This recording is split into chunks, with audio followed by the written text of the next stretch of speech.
పద్మావతి, విక్కీ వాళ్ళు అయితే అరవింద దగ్గరికి వచ్చి, "అక్క ఎలా ఉన్నావక్క?" అని చెప్పేసైతే విక్కీ అడుగుతూ ఉంటాడు. ఆ మాటలకి అక్కడ ఉన్న అరవింద అయితే, "నేను బాగున్నా అంట్రా. మీ బావగారు నన్ను చాలా బాగా చూసుకుంటున్నారు. మీరు ఎలా ఉన్నారు?" అని చెప్పేసైతే అడుగుతూ ఉంటుంది. ఆ మాటలకు అక్కడ ఉన్న విక్కీ అయితే, "మేము బాగానే ఉన్నామక్క. నువ్వు ఎలా ఉన్నావో చూసి వెళ్దామని ఇక్కడికి వచ్చామక్క" అని చెప్పేసైతే అంటూ ఉంటాడు. ఆ మాటలకి అక్కడ ఉన్న అరవింద అయితే, "మీ బావగారు నన్ను చాలా బాగా చూసుకుంటున్నారు.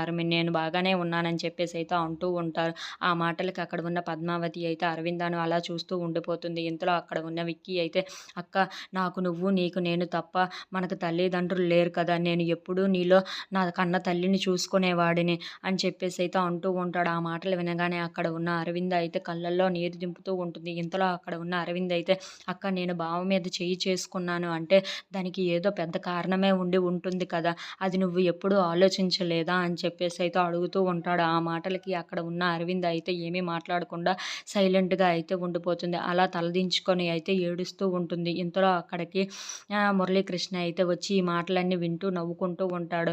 ఇంతలో అక్కడ ఉన్న విక్కీ అయితే, "అక్క, నేను బావను కొట్టానంటే ఏదో పెద్ద కారణమే ఉంటుంది కదక్క!